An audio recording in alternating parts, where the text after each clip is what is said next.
नमस्कार दोस्तों, आज हम पढ़ेंगे माध्यमिक शिक्षा बोर्ड कक्षा 10 की विषय गणित की प्रश्नावली नंबर 1, जिसका नाम है वैदिक गणित। वैदिक गणित में पहले थोड़ी सी प्रश्नावली बड़ी थी, 1 से 1.1, 1.2, 1.3 और 1.4 तक थी, लेकिन अब इसको कम करके छोटा कर दिया है, एक ही प्रश्नावली कर दी है। तो हम उसको संशोधित पाठ्यक्रम के आधार पर पढ़ेंगे। सबसे पहले हम देखेंगे कि भाई इस प्रश्नावली में है क्या। तो इस प्रश्नावली में ये है कि इस प्रश्नावली में पहली तो है निखिलम विधि से भाग, फिर निखिलम विधि से घन वर्ग, फिर निखिलम विधि से घन, और उसके बाद में ध्वजांक विधि और लास्ट में परावर्त्य योजित विधि।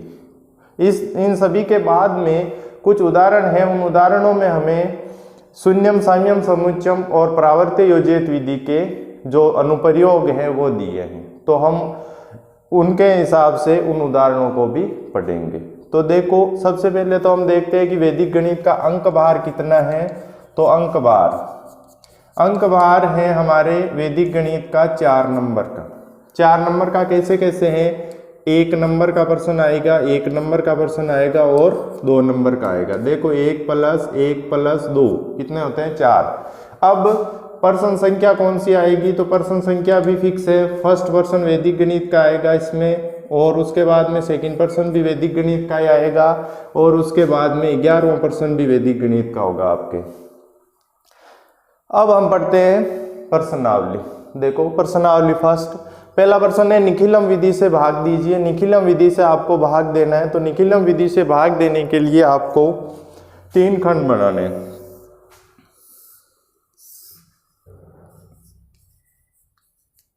प्रथम खंड, मध्य खंड और लास्ट तृतीय खंड। ये परफॉर्म बनाना है आपको, हर पर्सन में आपको ऐसा ही बनाना है। अब देखो प्रथम खंड में आपको क्या लिखना है। हम जानते हैं, छोटी कक्षा में हमने पढ़ा है कि भाई जिस संख्या का भाग देते हैं उसको हम बोलते हैं भाजक। इस खंड में आपको लिखना है भाजक। भाजक बराबर 97। ये भाजक किस संख्या के नजदीक है। वैदिक गणित प्रश्नावली आपके स्टार्ट होती है कक्षा 5 से लेकर बेसिक हमने पढ़ लिया इसका। अब हम इसकी विधियां ही पढ़ेंगे। तो देखो इसमें 97 कौन सी संख्या के नजदीक है। आधार हमें लेना है 10, 100, 1000, 10,000, 10 की घात में। 10 की घात में लेना है। तो देखो आधार ये 100 के नजदीक है, तो आधार हो गया हमारे पास 100। इसके बाद में इसमें लिखेंगे हम पूरक अंक। पूरक अंक होगा, आप आधार में से भाजक को माइनस करो। तो आधार में से भाजक को माइनस करो। 100 में से आपने 97 को माइनस किया तो कितना बचता है, 3। आधार में 2 अंक है, 2 जीरो है, तो यहाँ पे हम अंक लेंगे 2, तो हमारे हो गया 0, 3। आधार में जितने जीरो हैं उतने ही अंक आपको तृतीय खंड में लिखने हैं। आधार में जितने जीरो है उसके बराबर अंक आपको तृतीय खंड में लिखना है। तो लिखो, देखो 4, 5, बाकी अंकों को मध्य खंड में लिखेंगे। अब देखो क्या करना है। अब पहला अंक जैसा है वैसा का वैसा यहाँ लिखना है आपको। इसके बाद में इस अंक को इस संख्या से गुणा करना है, इस अंक को इस संख्या से गुणा करना है। देखो 0 को 1 से गुणा किया 0, 0 को 3 से गुणा किया, 3 को 1 से गुणा किया 3। अब देखो कोई अंक नहीं है तो हम डैश लगाएंगे। अब क्या करना है, वही प्रक्रिया वापस करनी है। इन दोनों को जोड़ो, 0 और 2, 2 को गुणा करना है आपको 0 से, तो 0, 2 को 3 से गुणा करना है, तो 2 तिया 6। अब इस संख्या को जोड़ो, 6 और 5 11 का 1, असल का 1, 4 3 7 और 1 8। अब हमारे पास भागफल क्या आ गया, भागफल 12। शेष फल बराबर हो गया हमारे पास 81। भागफल हो गया 12 और शेष फल हो गया 81। प्रश्न संख्या 2 देखो, 2 है 311 भाजक 8। वही काम करना है आपको। प्रथम खंड,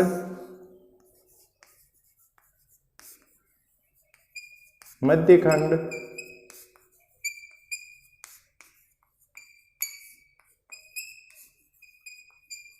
प्रथम खंड, मध्य खंड और तृतीय खंड। प्रथम खंड में क्या लिखना है, भाजक, जिस संख्या का हम भाग देंगे उसके बाद में आधार, आधार ये संख्या 10 के नजदीक है 10। उसके बाद में हम ज्ञात करेंगे पूरक अंक। पूरक अंक, पूरक अंक कितना होगा 2। आधार में 1 जीरो है तो 1 ही अंक लेंगे। अब आधार में जितना जीरो है उसके बराबर तृतीय खंड में अंक लेंगे। आधार में 1 जीरो है, 1 अंक ले लिया तृतीय खंड में, बाकी अंकों को मध्य खंड में लिखेंगे। पहला अंक जैसा है वैसा ही लिखेंगे 3। 3 को 2 से गुणा किया, 3 दूनी 6, इनको जोड़ो 6 और 1 7, 7 को 2 से गुणा करो, 7 दूनी 14। अब क्या करते हैं, लास्ट तृतीय खंड में आने के बाद में हल नहीं करते हैं, इनको सीधा ही जोड़ते हैं, तो 14 और 1 15। देखो अब एक चीज, एक इसमें यह है कि हमारा जो भाजक होता है उससे छोटा होता है भागफल। हमेशा भागफल भाजक से छोटा होता है। जिस संख्या का भाग देंगे उससे छोटा होगा हमारा शेषफल। तो शेषफल छोटा होगा तो हमारे यहाँ पे शेषफल बड़ा है। भाजक तो है 8 और शेषफल है 15। तो देखो संख्या में एक बार और भाग जा सकता है, तो एक बार भाग और देंगे हम। एक बार कहाँ देंगे, 37 की जगह भाग कितनी बार चला गया, 37 और 1 38 बार, और एक बार भाग और चला गया तो हम क्या कर देंगे -8। 15 में से 8 घटाओ कितना बचता है 7। इस प्रकार अब ये हो गया हमारे पास। अतः भागफल बराबर 38 और शेषफल बराबर 7 होगा। देखो 1013 में भाग देना 88 का, तो वही काम है हमारा 3 खंड, प्रथम मध्य और तृतीय। प्रथम खंड में हम क्या लिखते हैं, भाजक। जिस संख्या का हम भाग देंगे भाजक बराबर 88। आधार बराबर 88 100 के नजदीक में है 100। पूरक अंक बराबर, पूरक अंक कितना हो जाएगा, 100 में से 88 घटाओ 12। अब आधार में जितने जीरो हैं उतने ही अंक हम किस में लिखते हैं, तृतीय खंड में लिखते हैं। ये तृतीय खंड में, बाकी अंकों को मध्य खंड में लिखते हैं। 1 के नीचे 1 लिख दिया, 1 को गुणा किया 1 से 1 को 2 से गुणा किया 2, बाकी अंक नहीं है तो डैश लगा दिया। अब क्या करना है, इन दोनों को जोड़ो, 0 और 1 कितना होता है 1, इसको वापस गुणा करो, 1 से गुणा किया 1, 2 से गुणा किया 2, 3 और 2 5, 2 और 2 2 और 1 3 और 1 4। भागफल आ गया हमारे पास 11, शेषफल आ गया 45। देखो शेषफल छोटा है 88 से, तो हम आगे भाग नहीं देंगे। अतः भागफल बराबर 11 और शेषफल बराबर 45। यही हल होगा। अब देखो अगला प्रश्न है, निम्न का वर्ग ज्ञात कीजिए। वर्ग ज्ञात करने के लिए सबसे पहले हम सूत्र बनाएंगे। सूत्र कैसे बनाएंगे, देखो 103 का वर्ग ज्ञात करना है आपको निखिल हमसे, तो किसी भी संख्या का वर्ग ज्ञात करना है, उस संख्या को स्वयं से 2 बार गुणा करना है। उस संख्या को स्वयं से 2 बार गुणा करना है। तो देखो हम क्या करते हैं, सबसे पहले आधार मानते हैं। छोटी कक्षा में हमने पढ़ा है आधार 100। विचलन का सूत्र होता है संख्या माइनस आधार। संख्या में से आधार घटाओ, संख्या 103 माइनस आधार 100 कितना आ गया विचलन 03। तो देखो यहाँ पे पहले लिखेंगे संख्या, फिर लिखेंगे विचलन। संख्या 103 विचलन 03, संख्या 103 विचलन 03। हल कैसे करते हैं इसका, हल ऐसे करते हैं, संख्या फर्स्ट को विचलन सेकंड से गुणा करते हैं, जोड़ते हैं 103 प्लस 03 ओब्लिक विचलनों का गुणनफल 03 इंटू 03। अब देखो सूत्र कैसे बनेगा, 103 क्या है हमारे संख्या, प्लस 03 क्या है विचलन, ओब्लिक विचलन गुणा विचलन क्या होता है विचलन का स्क्वायर। ये हो गया हमारे पास किसी संख्या का हमें क्या ज्ञात करना है, वर्ग ज्ञात करना है। तो सूत्र देखो, अब यहाँ पे क्या करना है, हमें सीधा सूत्र याद रखना है। कोई संख्या है, उस संख्या का वर्ग बराबर संख्या प्लस विचलन ओब्लिक विचलन का स्क्वायर, संख्या प्लस विचलन ओब्लिक विचलन का स्क्वायर। देखो यहाँ पे सबसे पहले हम ज्ञात करेंगे संख्या क्या है हमारे पास 103, आधार क्या होगा 100, आधार 100, विचलन होता है संख्या माइनस आधार, संख्या माइनस आधार, संख्या क्या है 103 माइनस आधार क्या है 100, विचलन कितना हो गया हमारे पास 0,3। अब सीधा सूत्र में मान रखो संख्या का वर्ग, संख्या कितनी है 103 का वर्ग बराबर संख्या है 103 प्लस विचलन 0,3 कोष्टक बंद ओब्लिक विचलन का स्क्वायर 0,3 का स्क्वायर, 103 और 3 कितने होते हैं 106, 0,3 का स्क्वायर 0,3 का स्क्वायर 9। देखो यहाँ पे 2 अंक क्यों लिए, क्योंकि हमारे पास आधार में 2 जीरो हैं। हमने जस्ट पहले पढ़ा था निखिलम विधि से भाग करना है तो आधार में जितने जीरो होते हैं उतने ही अंक हम तृतीय खंड में लिखते थे।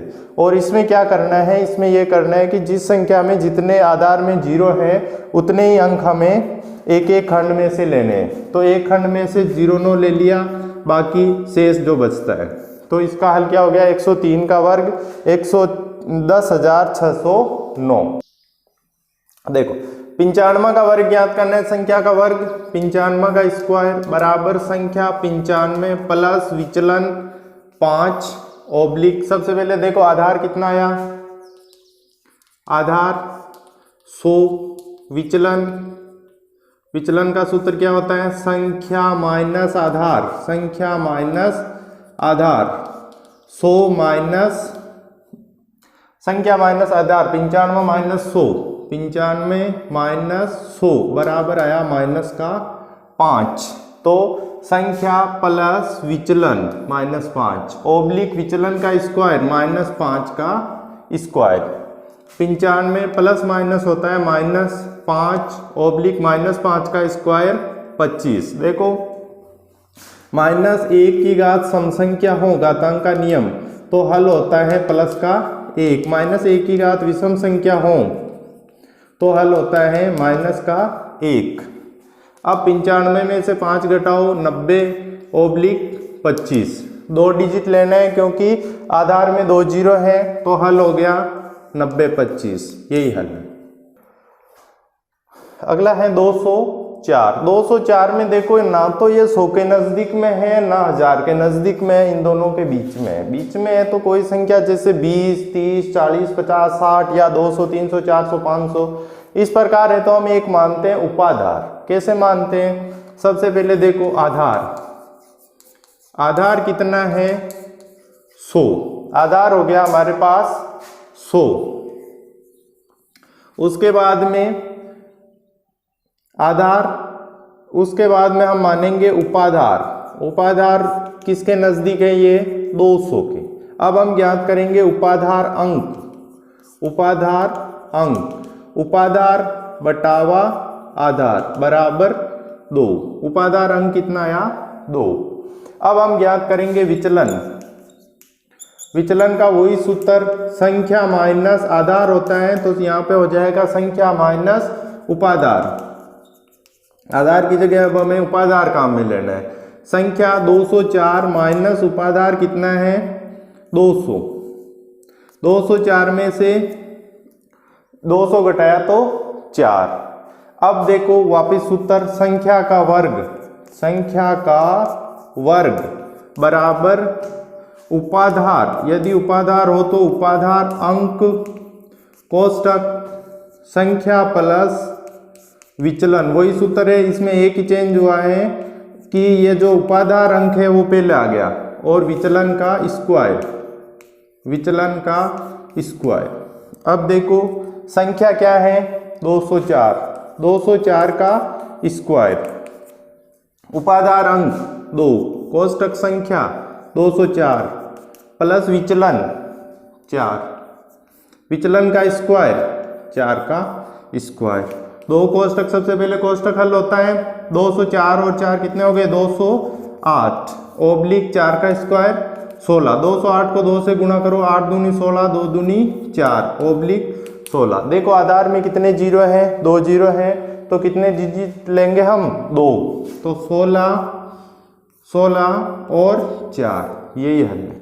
7 में देखो हमें क्या करना है वर्ग ज्ञात करना है, निखिलम विधि से वर्ग ज्ञात करना है तो आधार मानेंगे आधार बराबर 100, उपाधार बराबर 200, उपाधार अंक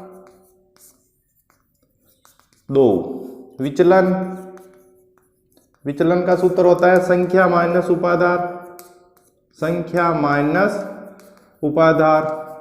संख्या कितनी है 225 माइनस 200 बराबर 25, वही सूत्र संख्या का वर्ग बराबर उपाधार अंक कोष्ठक संख्या प्लस विचलन ऑब्लिक विचलन का स्क्वायर। उपाधार अंक कितना है 2, संख्या 225 प्लस विचलन है 25 ऑब्लिक 25 का स्क्वायर, 25 का स्क्वायर। 225 और 25 250 ऑब्लिक 25 का स्क्वायर कितना होता है 625। देखो एक विधि, किसी भी संख्या के इकाई का अंक 5 है और उस संख्या का वर्ग ज्ञात करना है तो बहुत ही आसान विधि है। जैसे 0, 5, 1, 5, 2, 5, 25, 35, 45, 55, इस प्रकार 95, कोई सी भी संख्या आ सकती है आगे तक। देखो 5 का वर्ग होता है 25, 0 से अगली संख्या 1 को 0 से गुणा किया तो 0, 25। 5 का स्क्वायर होता है 25, 1 से अगली संख्या 2 को 1 से गुणा किया तो 2। 5 का स्क्वायर 25, 2 से अगली संख्या 3 दूनी 6। 5 का 25, 3 से अगली संख्या 4 3 12। 5 का 25, 4 पंजो 20। इस प्रकार 95 का देखो 9 से अगली संख्या 10 नाम 90 और 5 का 25। इस प्रकार होते हैं वर्ग। इस विधि को हम बोलते हैं एकाधिकेन पूर्वेण द्वारा।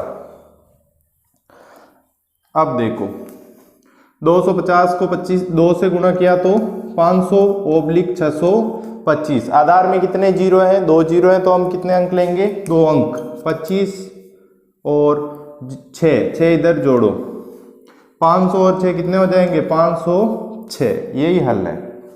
अगला देखो प्रश्न संख्या 8, आपको ज्ञात करना है घनफल। तो घनफल का सूत्र देखो, संख्या का घनफल बराबर संख्या प्लस 2 इंटू विचलन ऑब्लिक 3 इंटू विचलन का स्क्वायर ऑब्लिक विचलन का क्यूब। संख्या प्लस 2 इंटू विचलन ऑब्लिक 3 इंटू विचलन का स्क्वायर ऑब्लिक विचलन का क्यूब। संख्या देखो कितनी है 15। आधार कितना है 10। उपाधार की जरूरी नहीं है हमें क्योंकि 10 100 1000 के नजदीक में है तो 10 ही हो जाएगा। विचलन बराबर संख्या माइनस आधार। संख्या यही सूत्र है विचलन का, कहीं देखोगे तो यही सूत्र होगा संख्या माइनस आधार। संख्या कितनी है 15 माइनस आधार कितना है 10, कितना हो गया विचलन 5। सूत्र में मान रखो संख्या का घन 15 का घन बराबर संख्या 15 प्लस 2 गुणा विचलन 5 ऑब्लिक 3 गुणा विचलन का स्क्वायर ऑब्लिक विचलन का क्यूब। 15 प्लस सबसे पहले गुणा होता है 5 दूनी 10 ऑब्लिक 3 गुणा 5 का स्क्वायर 25 ऑब्लिक 5 का क्यूब 125। 10 और 5 15 और 10 25 ऑब्लिक 25 को 3 से गुणा किया तो 75 ऑब्लिक 125। अब हमें एक एक अंक लेना है, बाकी अंकों को अगले में जोड़ना है। तो देखो क्यों लेना है एक अंक, क्योंकि आधार में एक जीरो है। 75 बाकी के 2 डिजिट 12 यहाँ पे जोड़ दिए ऑब्लिक 5 का 5। 12 और 75 कितने होते हैं 87। 87 का 7। हसल का कितना जोड़ेंगे यहाँ पे 8। 25 और 8 कितने होते हैं 33। ये हल आ गया हमारे 3375। 15 का घन होता है 3375। प्रश्न संख्या 9 देखो। प्रश्न संख्या 9 है 91। 91 का घनफल ज्ञात करना है आपको। तो देखो इक्राणमा का घनफल, संख्या का घनफल, तो वही सूत्र है संख्या प्लस 2 इंटू विचलन ऑब्लिक 3 इंटू विचलन का स्क्वायर ऑब्लिक विचलन का क्यूब। अब देखो आगे हमें मानना है आधार, आधार ये 100 के नज़दीक में है तो हम मान सकते हैं 100। विचलन, विचलन होता है संख्या माइनस आधार, संख्या माइनस आधार। संख्या 100 है और संख्या है हमारे पास 91 और विचलन है 100, कितना आ गया माइनस का 9। देखो विचलन माइनस में भी आ सकता है, विचलन प्लस में भी आ सकता है। दूसरी बात, यदि इस प्रश्न को हम उपाधार विधि से करें तो भी एक ही बात है, तो भी सेम ही उत्तर आएंगे। तो देखो संख्या का घनफल, 91 का घनफल बराबर कितना होगा, संख्या 91 प्लस 2 इंटू विचलन माइनस 9 ऑब्लिक 3 इंटू विचलन का स्क्वायर माइनस 9 का स्क्वायर ऑब्लिक माइनस 9 का क्यूब। 9 91 प्लस 9 दूनी 18 माइनस के ऑब्लिक 3 इंटू माइनस 9 का स्क्वायर, माइनस की घात सम संख्या हो तो उत्तर प्लस का आता है, 9 का स्क्वायर 81 ऑब्लिक माइनस 9 की घात 3, 9 का घन होता है 729, 9 का घन होता है 729। अब देखो 91 प्लस माइनस माइनस 18 ऑब्लिक 81 को 3 से गुणा किया 243 ऑब्लिक माइनस 729। 91 में से आपको घटाने हैं 18 तो कितना बचता है 73 ऑब्लिक 243 ऑब्लिक माइनस 729। माइनस की संख्या तो आप जानते हो कि माइनस हम बाकी करते हैं तो उधार देते हैं, उधार देते हैं, कैसे देते हैं 73 ऑब्लिक 243 ऑब्लिक माइनस 729। देखो अब इससे आगे का 73 ऑब्लिक इसमें से उधार देंगे, उधार जाता है आधार के बराबर। जैसे हम बाकी करते हैं तो उसमें उधार देते हैं 10 जाता है, 3 है यहाँ पे, इधर 2 है उधार दिया तो यहाँ पे 12 हो जाते हैं। उसी प्रकार एक उधार देंगे तो आपके आधार कितना है 100, तो 100 जाएगा। हमारे पास 729 है तो हमें 800 चाहिए, तो यहाँ से 8 उधार दे दो, तो हमें उधार देना है यहाँ से 8, तो कितना हो जाएगा 8 उधार दिया तो 208 घटाने 35 ऑब्लिक 8 उधार दिया तो यहाँ पे क्या हो जाएगा 800। यहाँ पे हम कितना उधार दे रहे हैं 8 उधार दे रहे हैं, 800 माइनस 729 73 ऑब्लिक 235 ऑब्लिक 729, 729 घटाओ कितना बचता है 9 में से 10 में से 1 और यहाँ पे 9 में से 2 घटाया तो 7 और यहाँ पे 7 में से 7 घटाया तो 0। अब हमें 2 अंक लेना है क्योंकि आधार में 2 0 है तो हमें 2 अंक लेना है। 71 का 71, यहाँ से 35, 2 को आगे की संख्या में जोड़ दो 73 और 2 75, यही उत्तर है। प्रश्न संख्या 10, प्रश्न संख्या 10 में देखो 32 का क्यूब। अब हमारे पास उत्तर है देखो 32, हम जानते हैं 32 में आधार क्या होगा, आधार बराबर 10 आधार के बाद में हम अब मानेंगे उपाधार। क्यों? क्योंकि 10 से 32 बहुत बड़ा है और उसके बाद में 10 के बाद में हमारे आधार सीधा ही मानते हैं हम 100, तो 100 से बहुत ज़्यादा छोटा है तो हम मान लेंगे इसमें उपाधार। उपाधार बराबर कितना हो जाएगा 30। उपाधार अंक कितना हो जाएगा इसमें 3। अब हम ज्ञात करेंगे विचलन। विचलन का वही सूत्र, विचलन बराबर संख्या माइनस उपाधार। संख्या कितनी है 32 माइनस उपाधार 30, विचलन आया हमारे पास 2।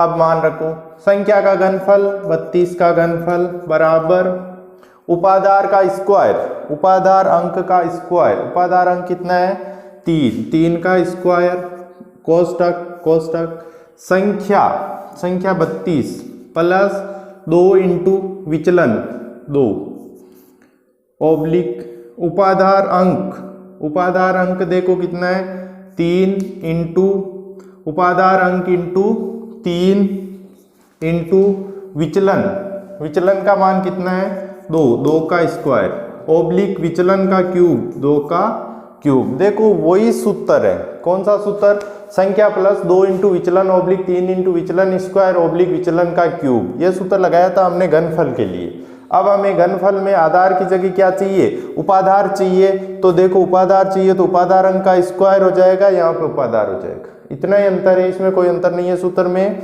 थोड़ा सा बड़ा दिखाई दे रहा है, बाकी कोई अंतर नहीं है इसमें। उपाधार अंक का स्क्वायर प्लस संख्या प्लस 2 इंटू विचलन ओब्लिक 3 इंटू विचलन का स्क्वायर ओब्लिक विचलन का क्यूब।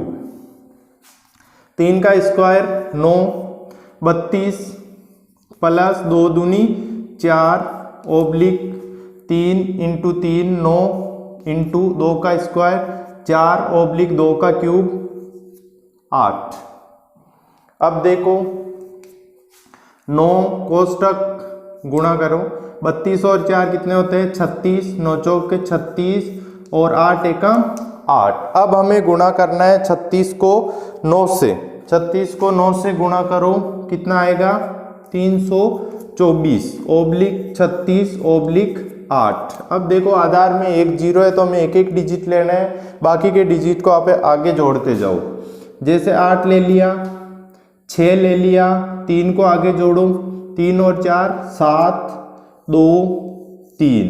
ये हमारे उत्तर आ गए 32,768। प्रश्न संख्या 11 208। देखो संख्या 208, आधार 100, उपाधार 200, उपाधार अंक 2। विचलन ज्ञात करो। विचलन बराबर होता है संख्या माइनस उपाधार। संख्या देखो कितनी है 208 माइनस उपाधार 208। अब देखो मान रखो सूत्र में सीधा ही 208 का क्यूब, 208 का क्यूब बराबर उपाधार अंक का स्क्वायर 2 का स्क्वायर कोष्टक संख्या 208 प्लस 2 गुणा विचलन, विचलन ये रहा 8। इस सूत्र में मान रख रहे हैं हम 8 ओब्लिक उपाधार अंक है 2 गुणा 3 गुणा विचलन का स्क्वायर 8 का स्क्वायर ओब्लिक विचलन का क्यूब 8 का क्यूब। देखो सूत्र कौन से में मान रखा है हमने, संख्या का घनफल ज्ञात करना है तो उपाधार स्क्वायर कोष्टक संख्या प्लस 2 इंटू विचलन ओब्लिक 3 उपाधार इंटू 3 इंटू विचलन का स्क्वायर ओब्लिक विचलन का क्यूब। इस सूत्र में हमने इसका मान रख दिया। 2 का स्क्वायर 4, 208 प्लस 8 दूनी 16 208 है ओब्लिक 8 2 3 6 गुणा 8 का स्क्वायर 64। 8 का क्यूब होता है 512। अब देखो 4 गुणा 208 और 16 कितने होते हैं, 208 और 16 होते हैं हमारे पास 224 ओब्लिक 6 से गुणा किया इसको तो 6 चौके 24 का 4 असल का 2 36 और 2 38 ओब्लिक 512। 4 से गुणा करो 16 का 6 असल का 1 8 और 1 9 4 दूनी 8 ओब्लिक 3 8 384 512। देखो 12 5 आगे लिया 5 और 4 कितने हो जाएंगे 9 8 3 डिजिट इसको आगे लेना है 6 और 3 9 9 8। ये हल हो गया हमारे पास 208 का घनफल। 208 का घनफल ज्ञात कर लिया। प्रश्न संख्या 12 है ध्वजांक विधि अच्छा प्रश्न है, मोस्ट प्रश्न है। देखो इसको कैसे हल करते हैं, वही भाग की विधि हमने निखिलम विधि पढ़ी थी। 3 खंड बनाना है, प्रथम खंड, दूसरा मध्य खंड और तृतीय खंड। प्रथम खंड, मध्य खंड और तृतीय खंड। प्रथम खंड में देखो हमें लिखना है ध्वजांक और दूसरा लिखना है मुख्यांक। ध्वजांक में हम कितने भी अंक मान सकते हैं, 2 अंक मान सकते हैं और 3 अंक भी मान सकते हैं, लेकिन हमारी सुविधा के लिए हम हमेशा ध्वजांक में 1 अंक मानेंगे। ध्वजांक में 1 अंक मान लिया हमने 2, मुख्य अंक में, बाकी शेष जो बचते हैं वो मुख्य अंक में 11। अब देखो दवजांग में जितने अंक होते हैं उतने ही अंक हम तृतीय खंड में लिखते हैं। निखिलम विधि में तो हम तृतीय खंड में अंक लिखते हैं, जो आधार में जितने जीरो होते हैं उतने अंक लिखते हैं, लेकिन दवजांग विधि में दवजांग में जितने अंक हैं उतने ही अंक हम तृतीय खंड में लिखेंगे। एक अंक लिख दिया तृतीय खंड में, बाकी अंकों को यहाँ पे लिखना है, दूर दूर लिखना है, मध्य खंड में लिख दिया। अब क्या करना है, देखो अब करना है पहली संख्या में आप 11 का भाग, इस संख्या का भाग देना है। यहाँ पे पहली संख्या में आपको 11 का भाग 4 में नहीं जा रहा है तो पूरी संख्या में दो, 45 में 11 का भाग कितनी बार जा रहा है, भागफल बराबर 4, शेषफल बराबर 11 चौक 44 और 1 45, 1। भागफल को तो लिखना है भागफल की जगह पे 4, शेषफल 1 आया, इस शेषफल को अगले अंक से आगे लिखना है। कितना हो गया, 13। नया भाज्य देखो, नया भाज्य बराबर 13। संशोधित भाज्य, ये सूत्र आपको याद करना है, संशोधित भाज्य बराबर नया भाज्य माइनस भाजक, नया भाज्य माइनस भागफल अंक इंटू दवजांक, ये सूत्र होगा। संशोधित भाज्य बराबर नया भाज्य माइनस भागफल अंक इंटू दवजांक। भागफल अंक देखो, पहला हल करेंगे तो भागफल अंक फर्स्ट लेना है, सेकंड हल करेंगे तो दूसरा, तीसरा, इस प्रकार लेना है, एक अंक को एक बार ही काम में लेना है।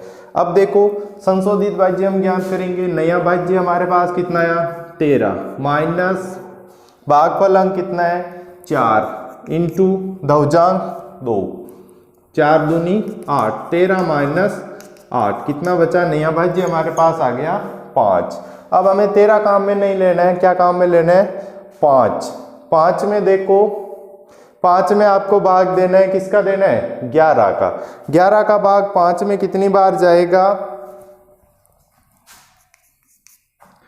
नया भाज्य बराबर 5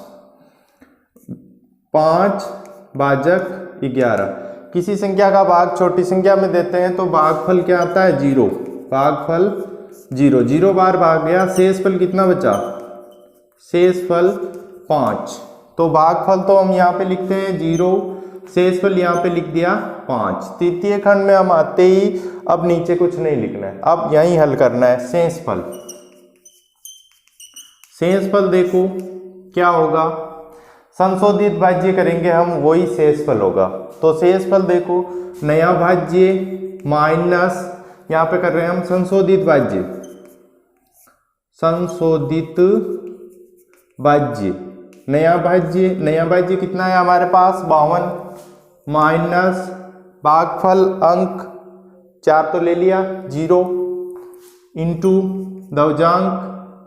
दवजांक कितना है, 2 को 0 से गुणा किया तो 2, और 52 में से 0 घटाया कितना आया, 2 को 0 से गुणा किया 0, 52 में से 0 घटाया तो कितना आ गया हमारे पास, 52 माइनस 0 बराबर 52। अतः भागफल कितना आया, 40 और शेषफल कितना आया, 52। क्या 13। दवजांक हम हमेशा इकाई का अंक मानेंगे 2, मुख्यांक हो गया हमारे पास 4। दवजांक में जितने अंक होते हैं उतने ही अंक तृतीय खंड में लिखते हैं, बाकी अंकों को मध्य खंड में लिखना है, ये मध्य खंड में लिख दिया। अब क्या करना है, अब इस संख्या का भाग इसमें देना है। पहली संख्या में 1 में नहीं जा रहा है, 12 में 4 का भाग, 4 तरी 12, 3 बार गया, संकेत भाग गया हमारे पास 3 बार। देखो 3 बार गया तो कितना शेष बचा, 0। नया भाज्य 3 माइनस संशोधित भाज्य, देखो एक बार संशोधित भाज्य, नया भाज्य माइनस भागफल अंक इंटू दवजांक, 3 माइनस 6, माइनस का हल आ रहा है, माइनस का नहीं आना चाहिए, तो यहाँ पे हमारे गलती हुई है। क्या हुई है, हमें 3 बार भाग ना देके और भाग कितनी बार देना है, 2 बार भाग देना है। आपके ऐसे हो जाता है तो इस प्रकार काट दीजिए आप, उसके बाद में आगे हल कीजिए। तो 2 बार भाग गया गया 4 दूनी 8, कितना बच गया 4। तो देखो 12 भाजक 4 भागफल बराबर 2, शेषफल बराबर 4। अब नया भाज्य बराबर 43, संशोधित भाज्य बराबर सूत्र होता है नया भाज्य माइनस दवजांक इंटू भागफल। संशोधित भाज्य देखो क्या होगा, संशोधित भाज्य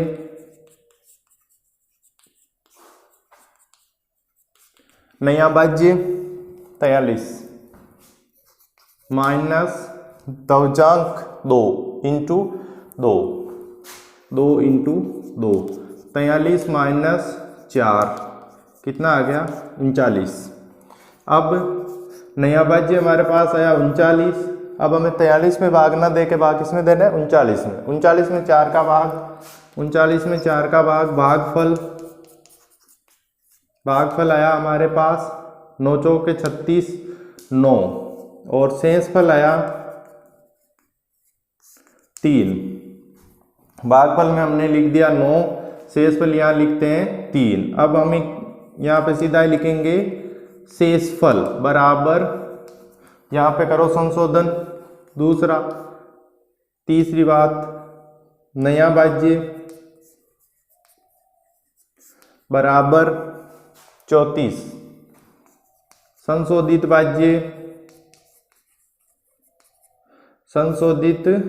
भाज्य या लास्ट संशोधित भाज्य को हम क्या लिखते हैं, शेषफल बराबर नया भाज्य माइनस भागफल इंटू दवजांक। 34 माइनस 18, 34 में से 18 घटाओ कितना बचता है 6, 14 में से 8 घटाए 6, 2 में से 1 घटाया 1, 16।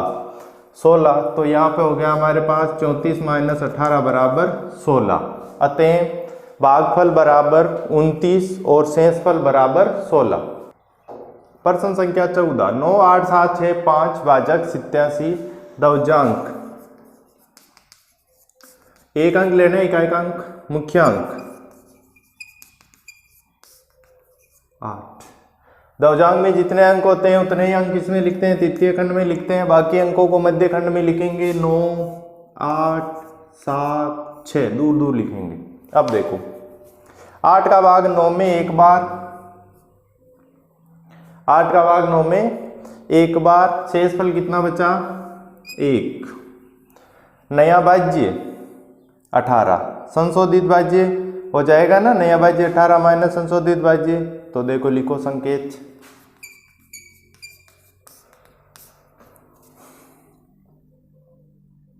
9 भाजक 8 बराबर 1, भागफल बराबर 1, शेषफल बराबर 1। भागफल यहाँ लिख दिया और शेषफल यहाँ लिख दिया। नया भाज्य बराबर 18, संशोधित भाज्य बराबर नया भाज्य माइनस दवजांक इंटू भागफल अंक, दवजांक इंटू भागफल अंक। नया भाज्य कितना है हमारे पास 18 माइनस 1 इंटू 7, दवजांक इंटू भागफल। 18 माइनस 7 बराबर 11। 11 में अब देखो किसका भाग देना है, 11 भाजक 8। 11 में 8 का भागफल 8 एकम 8, शेषफल कितना आया 8 और 3। अब देखो भागफल कहाँ पे लिखते हैं, यहाँ शेषफल नया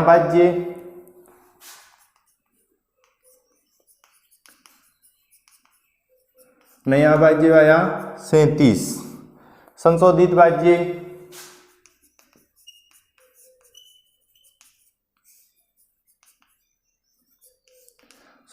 भाज्य बराबर क्या होता है, नया भाज्य माइनस भागफल इंटू दवजांक। 37 माइनस 7 बराबर 30। 30 अब क्या करना है, संशोधित भाज्य में 30 में 8 का भाग देना है, तो 30 भाजक 8, 8 तरी 24। ये हो गया हमारे पास भागफल बराबर 24। शेषफल बराबर 24, कितना बचता है 6। 8 में 30 में 8 तरी 24, 3 बार भागफल 3 और शेषफल 6। 3 कहाँ पे लिखेंगे, इस संख्या के नीचे, शेषफल 6 यहाँ पे। अब हमारे पास नया भाज्य क्या आ गया 66। चौथी बात, नया भाज्य बराबर 66। संशोधित भाज्य बराबर नया भाज्य माइनस भागफल इंटू दवजांक। 66 माइनस 21 45। संशोधित भाज्य आया हमारे पास 45। 45 में किसका भाग देना है, 8 का, तो 45 भाजक 8। भागफल 8 पंजो 40, 5 बार। शेषफल बराबर 5। भागफल 5, शेषफल 5।